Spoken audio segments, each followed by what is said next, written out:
So, this morning we continue our series on building peace by again looking at the Sermon on the Mount. As you may recall from last week, Pastor Pam shared about Jesus making the challenging and counterintuitive call for us to love our enemies. For many, this command to love our enemies feels absurd. Of course we love those who love us, but why would we love those who hate us? Why be kind to those who are mean to us? This gut reaction to fear those who we see as our enemy is an understandable and natural reaction. Having an us versus them mindset is tribal, it's instinctual. We are often taught to trust our own tribe and be fearful and skeptical of the other. This is the pathway to the survival. And in fairness, may have provided some evolutionary advantages for self-preservation, but Jesus calls us to something greater, a deeper desire to try and set things right, to make things whole, to create shalom, peace. Not a focus on winning or celebrating victory over another, but of reconciliation and peace. Why love our neighbor? In order to build a more just and loving world for ourselves and for our neighbors. Why love our enemy? For the exact same reason.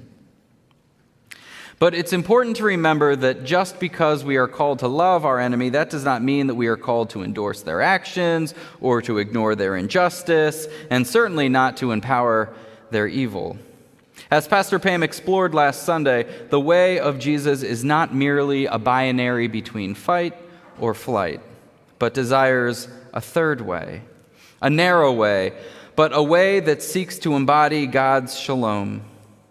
Active peace does not mean being a doormat, to just passively absorb injustice. It requires courage to confront enemies, but doing so in a way that seeks to interrupt violence without replicating it, disarming the enemy without destroying the person.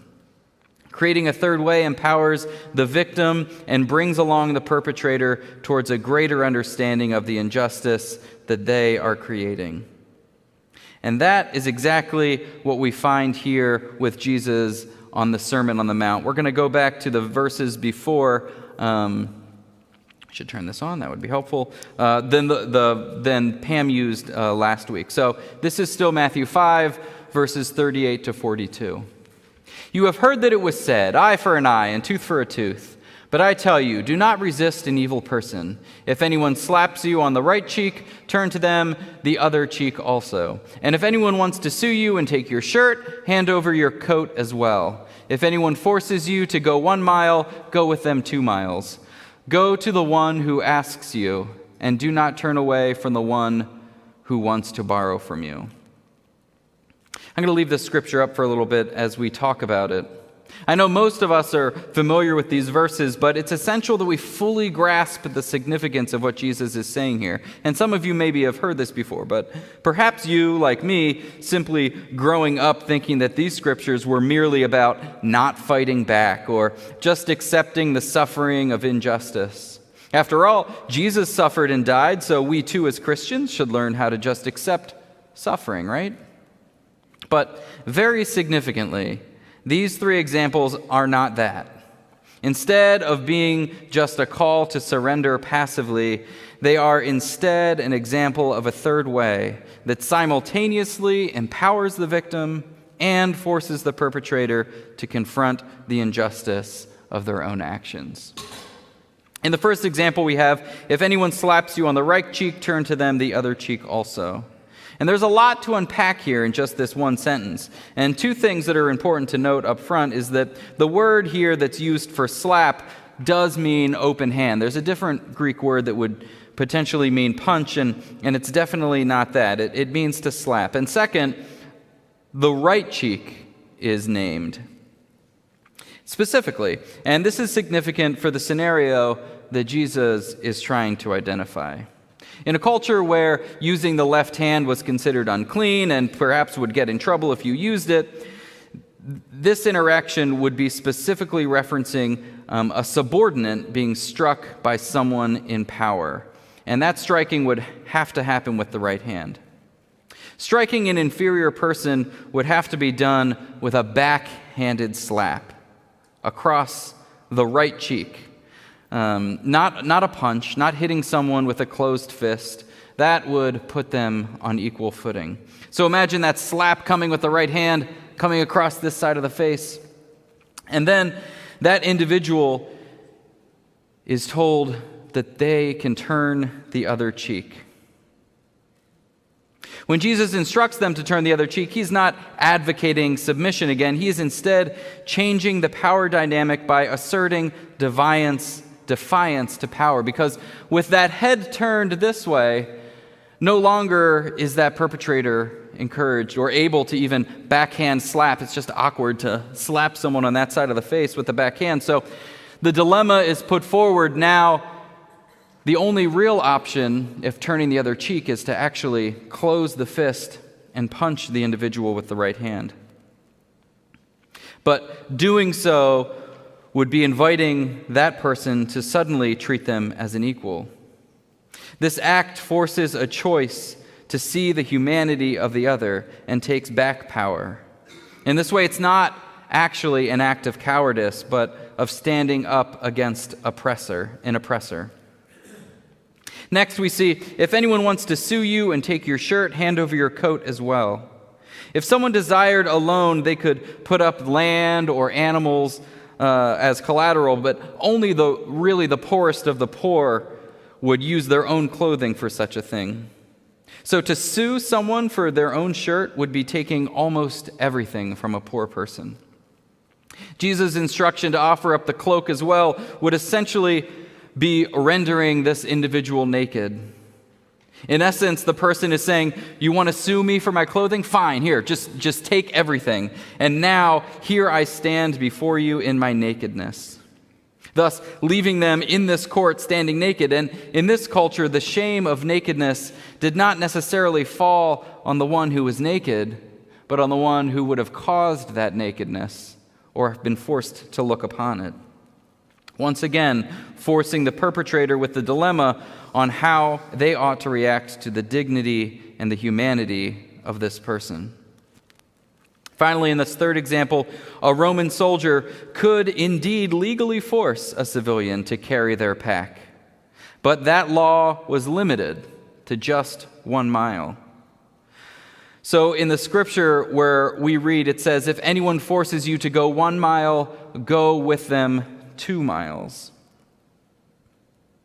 Most Roman roads had mile markers. So imagine at the end of a mile marker where a soldier is expecting to get his pack back. And keep in mind, this was a law, so a soldier could not legally compel someone to carry it for more than 1 mile. In fact, if they did so, they could receive an infraction. So he knows that he cannot continue to have this person carry the pack without risk of getting in trouble. A unique situation now arises where a Roman soldier is forced to almost beg a civilian carrying his own pack to have it back. Once again, flipping the power dynamic, drawing attention to an unjust practice and demanding to have their own humanity considered. So, far from being passive responses of cowering and accepting cruelty, these examples reveal a more courageous third way of claiming control over oppressive situations, while forcing oppressors to confront their own injustice. They are surprising, creative, sometimes even humorous. They flip the script and disrupt the power. These are not simply passive-aggressive tactics or self-righteous endeavors. They are not meant to just kill them with kindness in order to win the argument. The way of Jesus is the way of love. It is genuinely and deeply interested, not only in confronting injustice, but even loving and helping the ones who are creating the injustice. Not as a bait and switch in order to win, but a real demonstration of love. We must actually love them.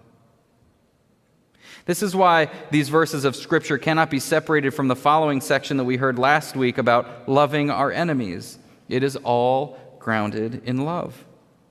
Love that desires for holistic shalom for all peoples, even those who are creating the issues. Easier said than done.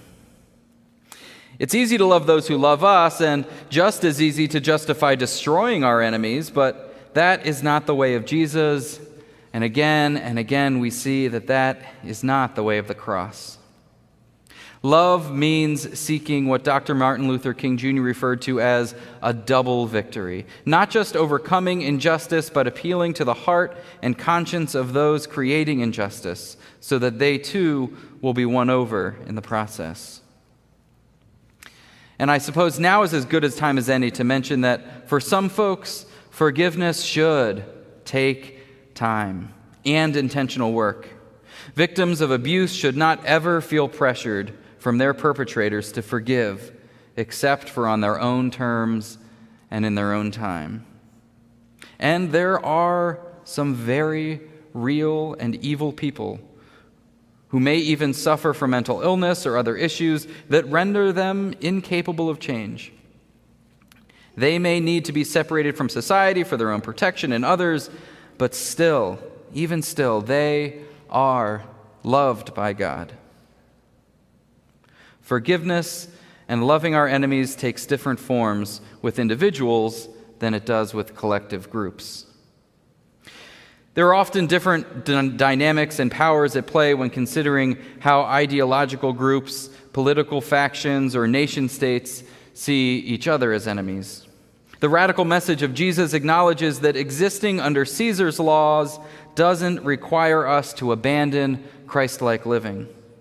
It challenges norms, flips things upside down, and encourages us as followers of Jesus to seek a different framework for how we understand God's love in this world. That genuine radical love will undoubtedly cause friction when it rubs up against the powers in this world that operate differently. The way of Jesus seems confusing and even foolish in the context of a worldly framework that repeatedly tells us might makes right, or that winning matters the most, regardless of how it happens, or retributive violence and revenge is the hero's way of creating justice. Sometimes our most righteous desires for justice can get caught up in worldly systems of vengeance. Motives may be rooted in love, but there can be a failure to fully comprehend the evil that lurks within that violence.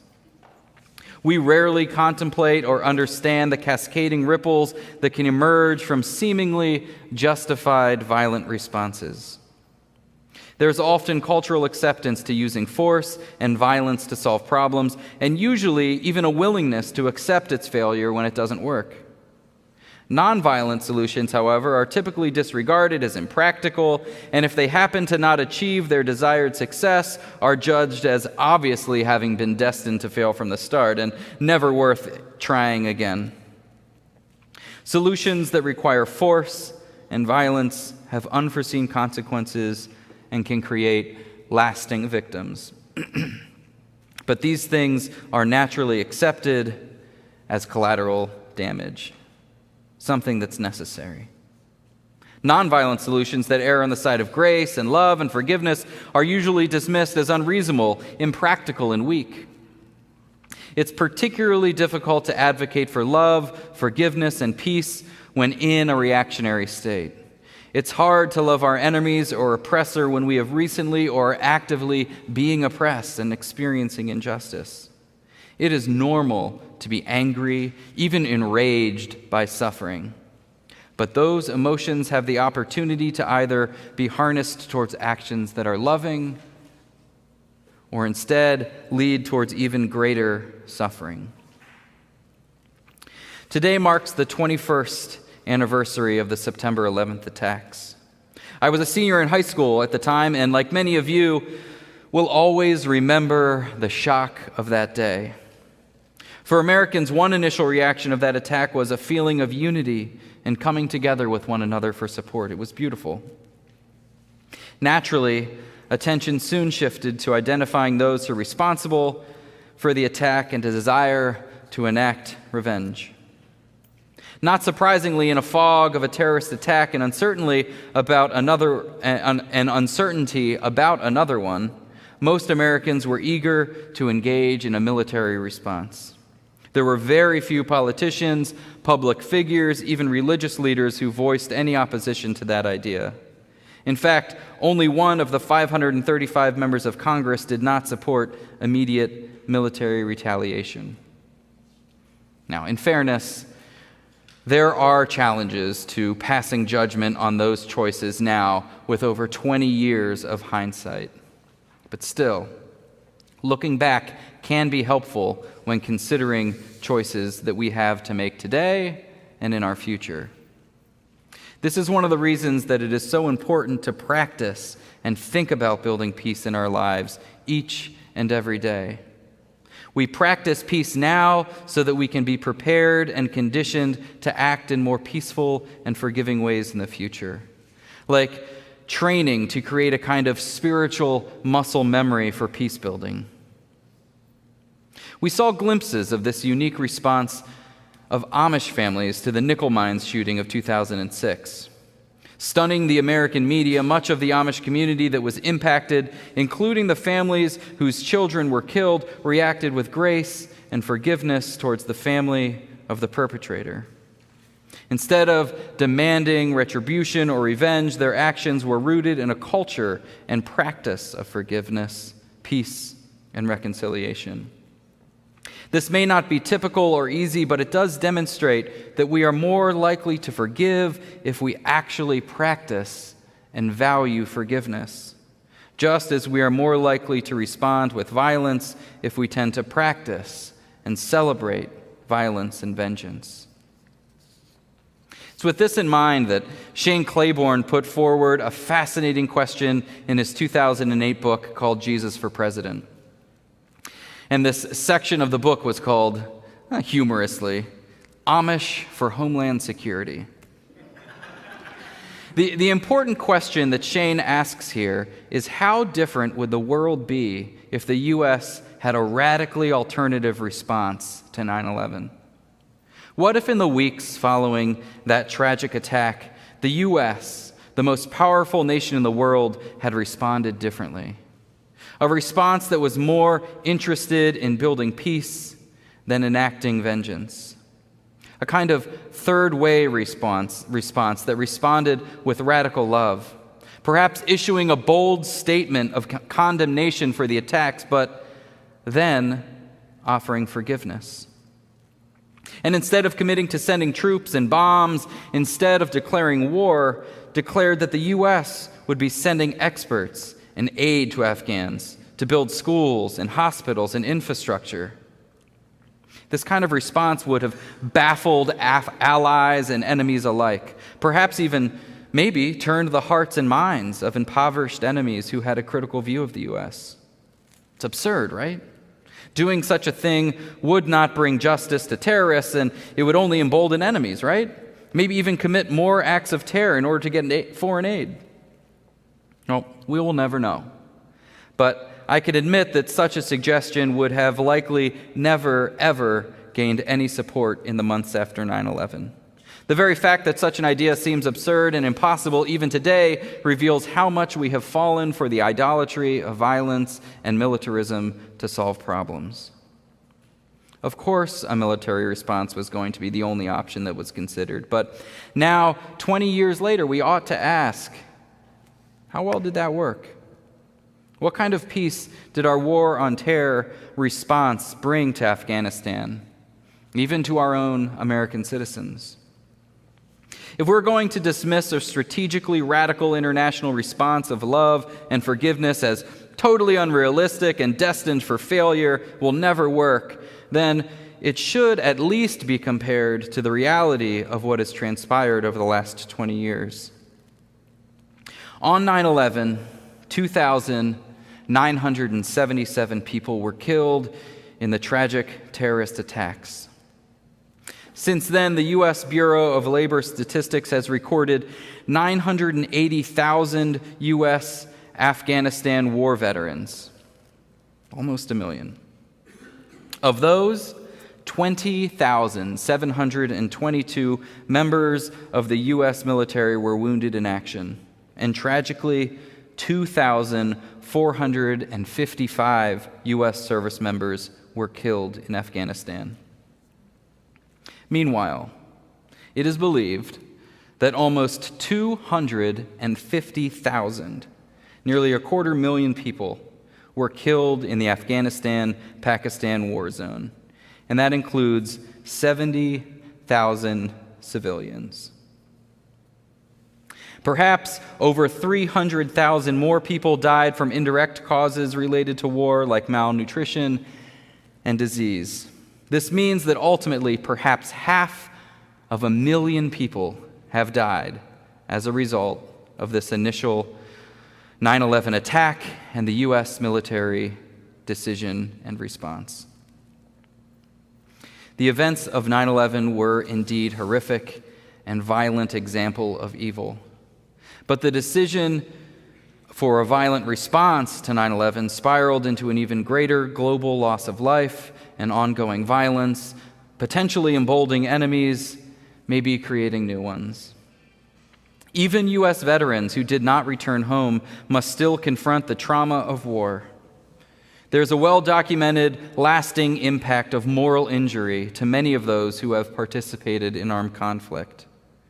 In fact, more veterans now die of suicide than in combat. 30,000 suicides, 17 a day since 9/11, much higher than the civilian rate. And of course, there would have been those who would have argued at the time that spending money on foreign aid on the other side of the world would be a complete waste of money. And yet, we have spent over $2.3 trillion just on the war in Afghanistan. The entire war on terror is much higher, perhaps even $8 trillion, but a number that's so large it's even difficult to comprehend. In fact, if we started counting one number every second right now, it would be the year 2054 before we would get to a billion. To get to just 1 trillion, we would be here counting until the year 34,000 AD. 34,000. It's a big number. Imagine if that money was used in dedicated ways to build peace and direct humanitarian projects. This could be tens of thousands of dollars per every single man, woman, and child in Afghanistan. Tens of thousands of dollars in a country where the average income is about 500. And there would still be $1 trillion left over. Given that today is September 11th, that's why we're focusing on this response to Afghanistan, but let's remember that this was just one part of a war on terror. Every single one of the statistics above is even greater for the war in Iraq. There are many who would argue that the war on terror was a genuine attempt to build peace, and I know that there are people who feel strongly about that. But the point here is that 20 years later, we can see how that chosen path has turned out, and it is valuable to consider what an alternative option may have looked like. Our culture is so willing to embrace militarism and retaliation even when they fail, and yet so hesitant to embrace radical generosity simply because it too might not work. In the Sermon on the Mount, Jesus is speaking to a group of people living under the rule of Caesar and repeatedly says, "You have heard it said, but I tell you." Jesus understood that his message was countercultural. He knew that folks would struggle to understand the logic and practicalities of these teachings. To this day, we wrestle with how to build peace in a world that glorifies violent power and dismisses compassion as weak. Unfortunately, even many of those within American Christianity today prefer to uphold the myth of redemptive violence and militarism and the American superiority as being divinely blessed. The more we live into accepting the violent solutions of this world, the more rational, reasonable, and practical they seem. The greater intentionality and focus we give towards living into the way of Jesus, the more flaws we see in those systems around us. We strive to practice peace so that it comes more easily when we need it the most. We seek to study war no more so we can notice alternative options that may always be there. The Church of the Brethren, declaring that all war is sin, acknowledges the failure of war and that even in victory, there are still some defeats. So may we instead seek out the things that make for peace, even when it's difficult, personally embarrassing, or impractical. To close, I want to let you know about an opportunity that might interest you if you desire to learn more about building peace, specifically Kingian nonviolence, named for Martin Luther King Jr. On Earth Peace, an agency of the Church of the Brethren, will be offering a Level 1 certification program for trainers for Kingian nonviolence. This virtual training will start actually this Thursday and continue over the next number of months. And while I think officially the deadline is past due to apply, I believe there are still some slots available. So if this is something that interests you, please feel free to reach out to me or go to the On Earth Peace, the OEP website, and check out their events listing. Finally, an important question I think for all of us to think about. Who is your enemy? Who do you struggle to love? Perhaps it's a specific person, maybe it's a group, maybe a political party or followers of a specific ideology. Maybe it's a person or group that does evil things or ascribes to a set of beliefs that you simply don't agree with. Who is your enemy and why? What does building peace with that enemy look like? Maybe most importantly, what kind of uniquely radical third way option might Jesus offer in that situation? May we be actively seeking peace in the world around us, leaning into compassion and forgiveness, erring on the side of love, bravely standing up to injustice, and seeking to find creative and loving solutions to all kinds of conflicts. When we see the humanity in others, even our enemies, we understand that building peace is a direct result of God's abundant love.